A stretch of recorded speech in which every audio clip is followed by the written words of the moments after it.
It's no secret that China cracks down on its own dissidents.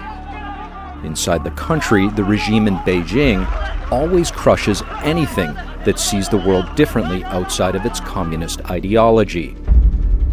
But in recent years, the Chinese Communist Party seems more willing than ever to ignore international borders and norms, being ever more bold as it wields its hammer also into other sovereign countries. A secret police station here in New York, run by the Chinese government. Intimidate individuals in immigrant communities. They're in France, Peru, Canada, South Africa, even New Zealand.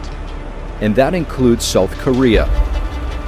The Asian country is an important American ally, with its strategic importance far exceeding its geographic size. There, a US-based dance company is faced with a bizarre situation. Despite their success across the globe, not a single Korean theater dares to host them in their upcoming show season. Not because the Koreans don't like them, but due to pressure coming from China. And that pressure has followed this company for over 17 years. But why? Why is the Chinese regime making such a big deal of this performing arts group? What are they so afraid of? Our investigation team went to Korea. As we dig into the situation, we realize the scope is much deeper than what appears on the surface. Speaking with key experts makes us realize the CCP's red hands have reached into Korean society far deeper than we had expected. The power runs every sphere of Korean society. It's reality, unfortunately. Inside university, Seoul National University, we have a Xi Jinping library, just demonstrating and advertising CCP.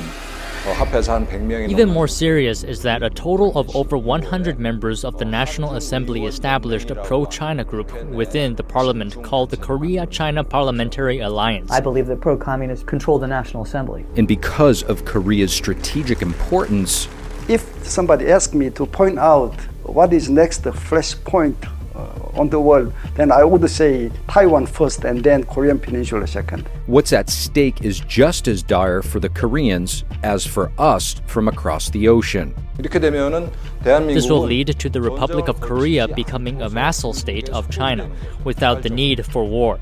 This situation is foreseeable.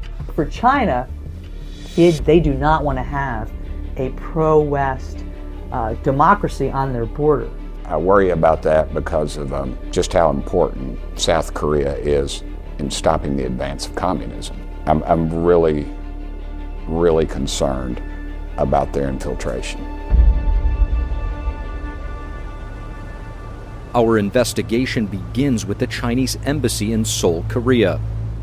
Hello, Mr. Jung. My name is Steve Lance with NTD out of Washington, D.C. Bureau.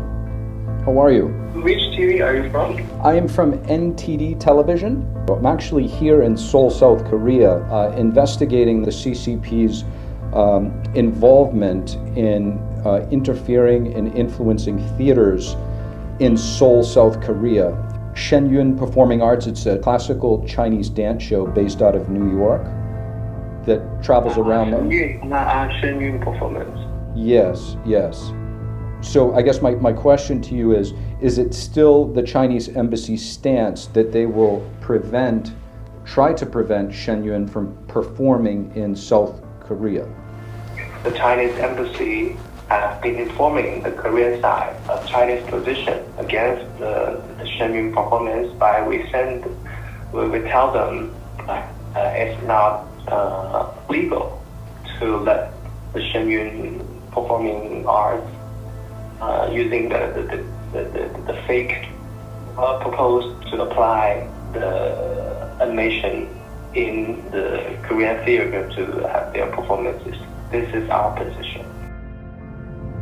This admission is a rare acknowledgement from Chinese authorities. The regime admitted that it has been silencing companies, even on foreign soil.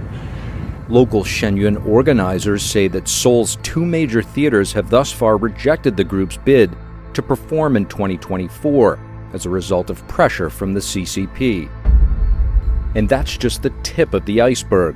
in the CCP's nearly 2-decade-long campaign against Shenyun. Since Shenyun was established in 2006, the Chinese Communist Party has really used a wide array of tactics to try to target every aspect of our operation. So anything from espionage, breaking into people's homes, this is all here in the United States, hacking our websites, our email, to slashing our tires on our buses and our trucks in very dangerous ways, tampering with our gas tanks, following us around, threatening family members back in China, blocking people from leaving China who want to join Shenyun. And then the most common one is harassing the theaters and intimidating theaters and government officials around the world to try to stop performances from happening, cancel contracts, pull out sponsorships. Carries over as well to the propaganda that the CCP has against Shenyun and putting inserts in newspapers that, like the China Watch, which was in the Washington Post a few years ago, pretending like it's actual content, but it's actually a paid ad slandering Shenyun. Despite all efforts, the Chinese regime's attempt to stop Shenyun from performing has been largely unsuccessful in other countries, though it's a different story in South Korea. But before we dive into this specific case, we have to ask, what is it about this dance company that makes the Communist Party so afraid? Since 2006, Shenyun has been reviving the essence of Chinese civilization. Why do you think it is that the CCP is so afraid to go to all these lengths that you mentioned to target Shenyun? Well, first of all, Shenyun is based in New York. So we're an American company performing traditional Chinese culture in a way that they are not doing. And so we explicitly say, we're going to take this culture that the Chinese Communist Party has spent 7 decades trying to destroy. What Shenyun is presenting on stage is the ancient virtues and values of Chinese civilization, 5 millennia of civilization, but this is really a universal thing. The values, the ideas of integrity, compassion, loyalty, courage, faith, a belief in something greater than ourselves, is something that's really very fundamentally human. And I think that's what the Chinese Communist Party is very afraid of, because they are trying to instill a different ideology, a very materialistic one, a very shallow one. But here comes Shenyun, it touches about something very, very deep in people. And that's why you see people from any country in the world, they'll come see the show and they're crying and they don't even know why. It's because something deep inside of them is touched and is awakened. Shenyun is an art form and love to learn the history and love to see the beautiful dances. I mean, I think Korean people have right to watch that, how they're keeping that Chinese beautiful history and tradition. So they should not stop that. Shenyun is able to take any topic and put it on stage, and a topic that's very close to our hearts is the persecution of Falun Gong practitioners in China. This has been going on for 20 years. Shenyun was started by Falun Gong practitioners. A lot of people, even in our company, have experienced persecution firsthand. We have people who were jailed, we have people who were tortured, we have people who've lost family members, quite a few. And so this is a persecution the Communist Party is saying is not even happening. But we're performing it at Lincoln Center and in South Korea and all over the world in front of VIPs, congressmen, media executives, CEOs, and they're seeing this is real and they're being touched by it. And this is something that the Communist Party has spent 20 years trying to hide. And we're here presenting it on stage. So that's very, very scary for them. Those actions are an extension of that persecution in outside China. So that's why they try to interfere as much as they can. It was an excellent performance. It was so beautifully surprising, especially now that the themes cover the cultures of the Tang, Han, and Song dynasties. I thought that such works should continue to be seen by Koreans.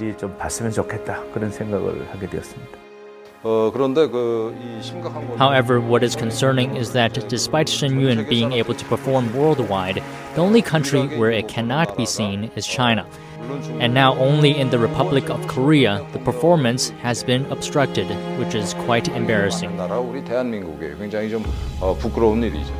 There's nothing offensive by the performance. I mean, this is something, it is a beautiful traditional dance, sharing the Chinese culture, yes, before communism, but that's the tradition of the country and the people, and it should be shared. It is a reflection of the long arm of the PRC's growing, political repression. With its rise and growing international reach, it is increasingly exerting that political power that it holds domestically increasingly abroad. While the performance is a performance of traditional Chinese culture, there's also something very American about what Shenyun is doing, because we, in a way, represent the hope of artistic freedom, the hope of freedom of speech, of freedom of belief.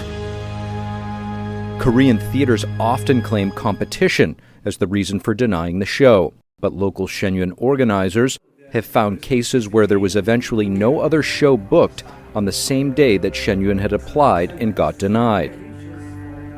And in one incident that received international attention in 2016, court documents revealed the real reason behind the denial. Seoul has always been a very difficult city for us to get a theater in because it's the capital and the Chinese embassy is there and they've tried for years. But that year we got KBS Hall. This is the most prestigious hall in South Korea. All the major theaters in South Korea are government affiliated. So they're run by the local or the federal government there. And as a result, they're more susceptible to pressure. But we got the hall. However, a few months before then, KBS received letters from the Chinese embassy and they received pressure from the government to cancel the show, and they canceled it. The broadcaster complied despite thousands of tickets having already been sold. But a month before the show, this was in April 2016, the local presenter went to the district court and said, we have a contract, we're selling tickets, you cannot be canceling our show, this is illegal. And the judge said, yes, okay, you're allowed to perform. And so tickets went back on sale, people were buying them. And then what happened was 2 days before the shows were going to start, the same judge in the same district court basically reneged on his decision and overturned it and said, okay, the shows are now canceled, explicitly citing a letter from the Chinese embassy, citing financial losses to KBS potentially if they allowed Shenyun to perform, and basically saying, listen, if you cancel Shenyun shows, yes, you owe these people some money and you may have a financial loss, but you'll have a greater loss if you lose the opportunity to do business with China, therefore it's not worth the risk. And so all of the, legality, the freedom of expression in South Korea, democracy, rule of law, all that was thrown out the window because of a little bit of pressure from the Chinese embassy. The Chinese Communist Party has exerted pressure on our Republic of Korea's media organization, KBS, as well as our nation's important performance venues, particularly those run by local governments, and even pressured universities to completely block this performance. This fact is shocking and embarrassing. While there were challenges along the way, the year 2022 marked a turning point for the worse. In all, 13 local government-affiliated theaters eventually turning their backs on Shenyun, including one that had a 10-year relationship with the company. That's after the possible deterioration of relations with China was brought up in an internal meeting at City Hall.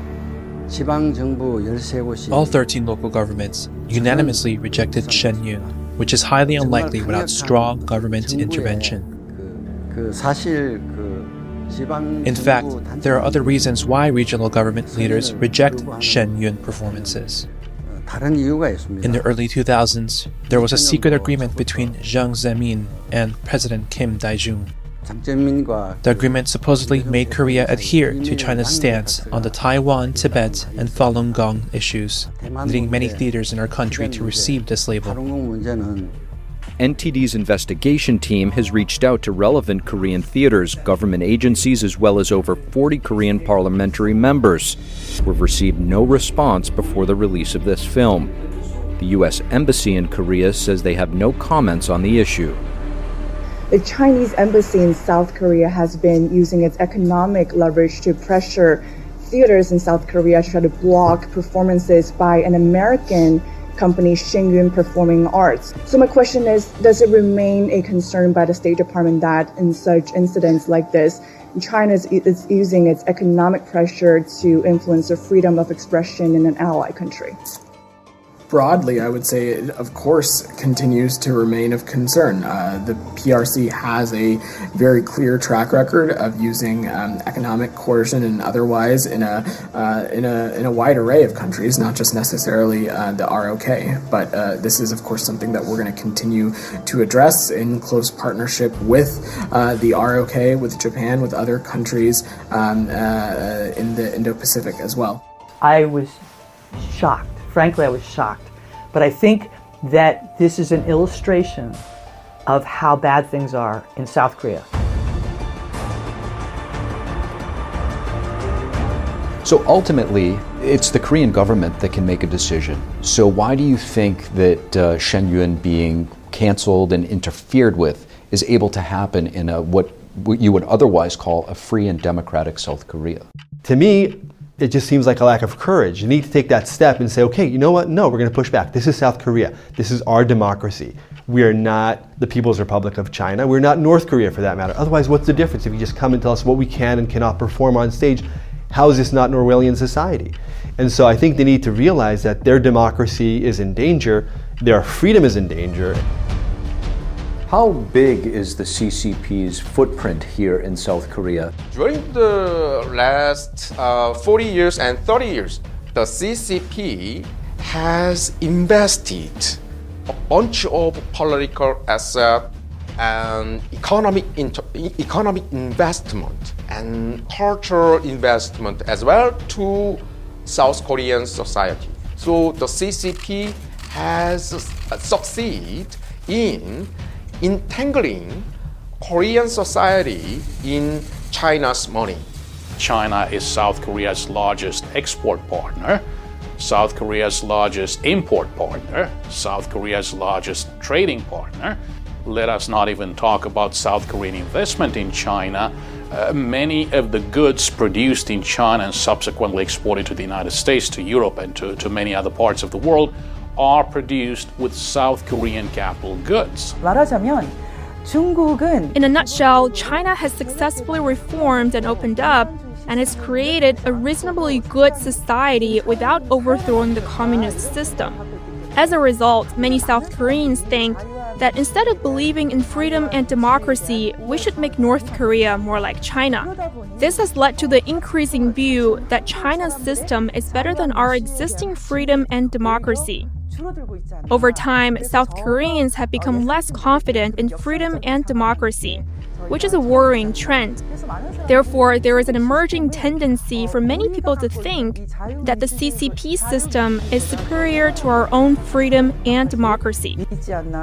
We are also very much concerned about the existence of the Confucius Institutes.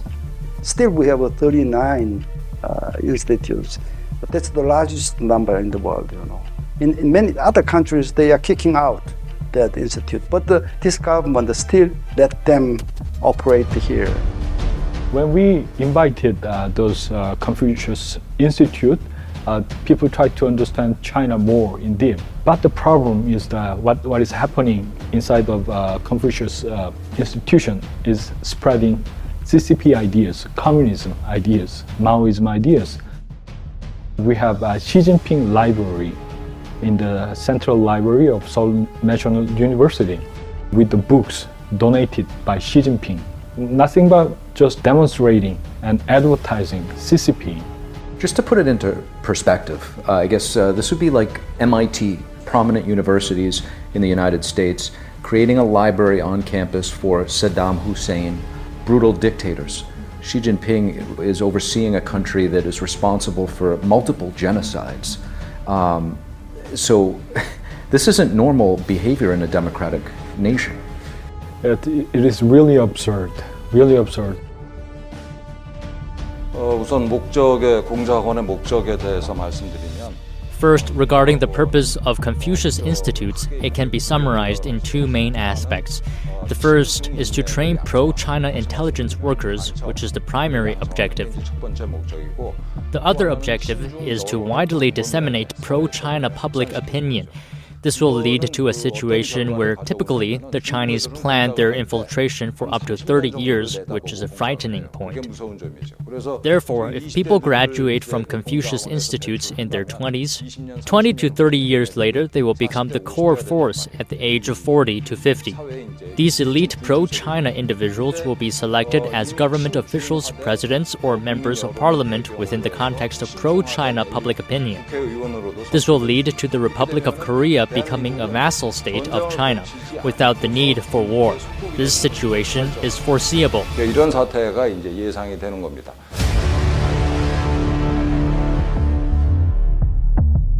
I should confess the situation is vulnerable in South Korea. Most of South Koreans are busy making money and make a living. They simply don't know what's happening. So if we have another different ideologically dangerous people take political power, then they will allow Chinese operation like that. Then South Korea can change as a different country.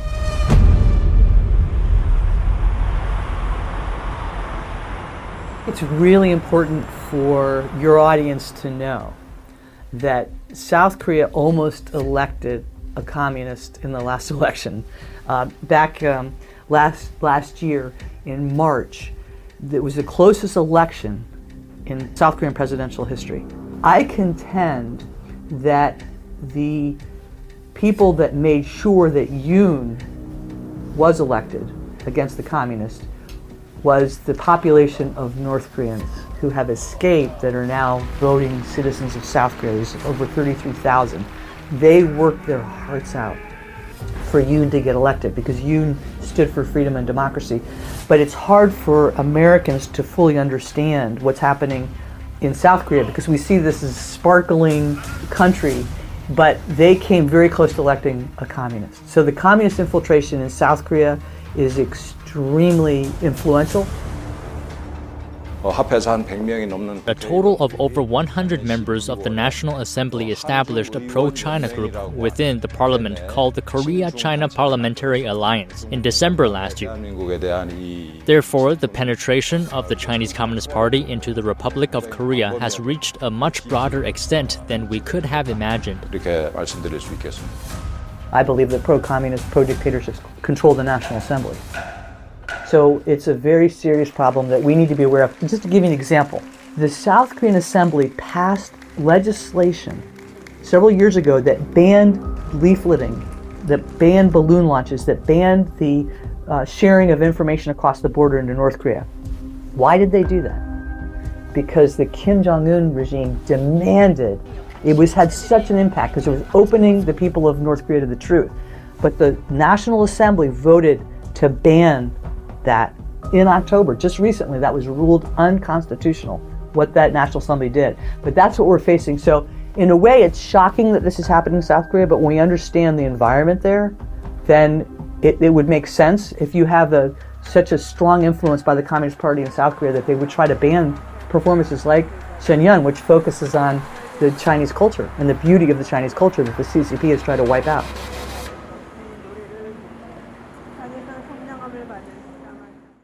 Tara Oh is a retired U.S. Air Force officer and fellow at East Asia Research Center.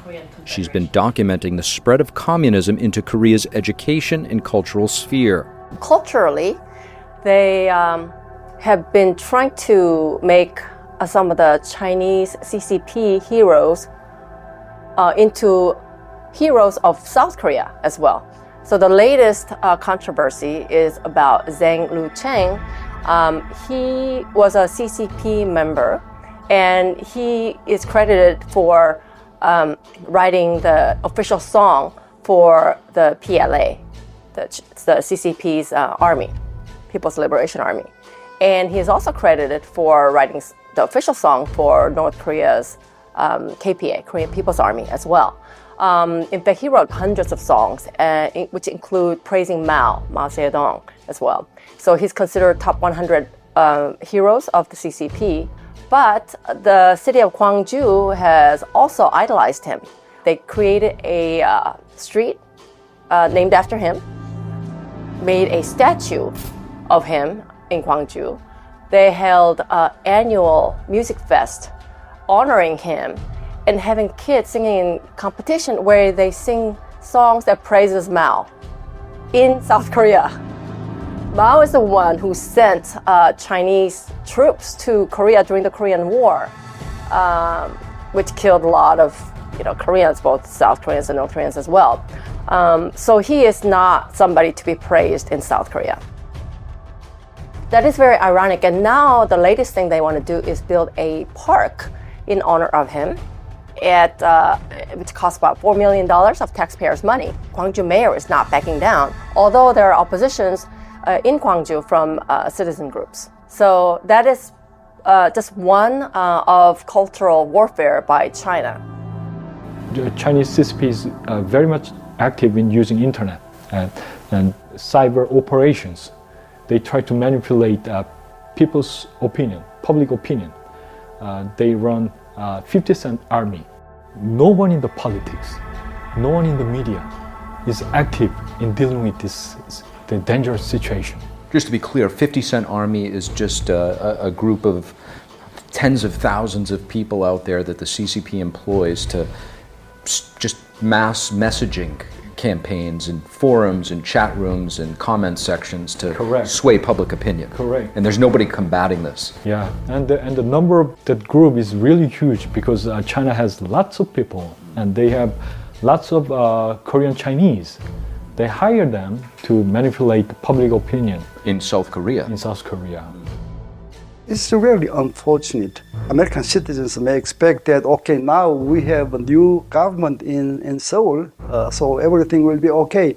But that's not true, really. Still many government officials implanted by the former government is still working within the government. What happened when former President Moon Jae-in left the office? Right before he left the office, he placed thousands of people who support his ideology into various government offices. And so they continue the old policy. South Korea, an American ally where our parents and grandparents fought and died to keep them free from communism, is now falling back into the specter of communism without us even realizing it. Why has the CCP's infiltration been so successful in South Korea? And what are the consequences for America if that country changes its color to become a communist country or a de facto ally of the CCP? Why should this issue of Beijing's infiltration in South Korea matter to the US government? It's a very interesting question. If America loses Korea, America is likely to lose Japan. But the West Pacific will be internal sea of the CCP. China, of course, regard South Korea as a vulnerable, weak link in the American encirclement of China. This is how they perceive South Korea. But for South Korea, if we fail, then we will fail our nation. Then you will know what will follow, killing field. So we have seen the history of communization in many cases, So we imagine what will happen.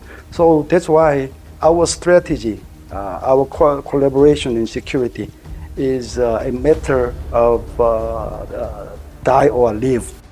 I do think that there has been a gradual transformation in South Korea with regards to its public attitudes towards China. But nevertheless, though, I think Beijing still sees South Korea as the weakest link in the United States alliance network in East Asia. China would rather see a dictator like Kim Jong-un on its border rather than see a vibrant South Korea. For China, they do not want to have a pro-West democracy on their border. I worry about that because of just how important South Korea is in stopping the advance of communism. I'm really concerned about their infiltration. If somebody asks me to point out what is next flashpoint on the world, then I would say Taiwan first and then Korean Peninsula second. What is this battle ultimately about? Is it just about international politics, a power struggle between the world's two biggest superpowers? Or is there something more? We really have to remember that what the United States did for South Korea or, Korea Peninsula, because my both parents, I said that, came from North Korea during the Korean War, and then they came down to Busan and they met, and I was born. So I am so grateful to U.S. military services, and they came and they actually made South Korea where they are. And then I was actually talking about what United States is supporting humanitarian stuff to South Korea after the war that, we were really down. I think a lot of support went in to South Korea was the reason now that, it's one of the really great, strong country, economy-wise, that very strong country. What was happening is we're ceding ground. South Korea is ceding ground, the US is ceding ground in this battle between the free world and the CCP. It's really not that different from what we were seeing during the Cold War. We know that the CCP, not only in China, but around the world, tries to control the narrative, what people are allowed to think, what people are allowed to watch, what people are allowed to believe. And now they can do it not only in China, they can also do it in South Korea. Whereas as Americans and as people of the free world, we want everybody to have the right to see, think, and believe what they wish. And we're losing that in South Korea. South Koreans are losing it. But is there hope? Is there anything we can do to stop the red wave from continuing to spread into Korea and beyond? Do we have any support, not only in the political world, but on the ground?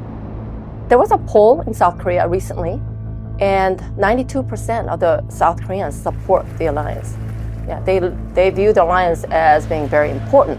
So despite what happened under the previous administration, we have to understand that we have to sort of separate the people who support the alliance from some of the people who go into the leadership positions.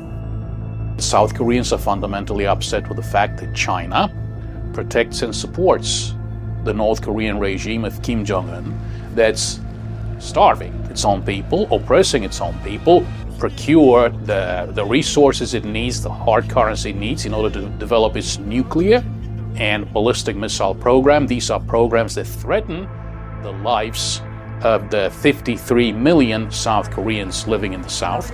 China has been repatriating North Korean refugees, knowing full well that these North Koreans will 100% be put in detention centers and tortured, in some cases publicly executed, especially if it's found out they were trying to get to South Korea or they had been introduced to Christian. People support the alliance, but that's because they value the common shared values, which is freedom. So I think it's really important to call attention to these issues, but to speak out very powerfully about this. In fact, I'm getting ready to go to Korea because I'm going to be speaking at a conference, hopefully waking up the consciousness of the young people to realize what's at stake. Which future do you want? Do you want a dark place like the North Korea? Because the Korean Peninsula is a beautiful illustration of the difference between what it's like to live under communism and what it's like to live under a republic.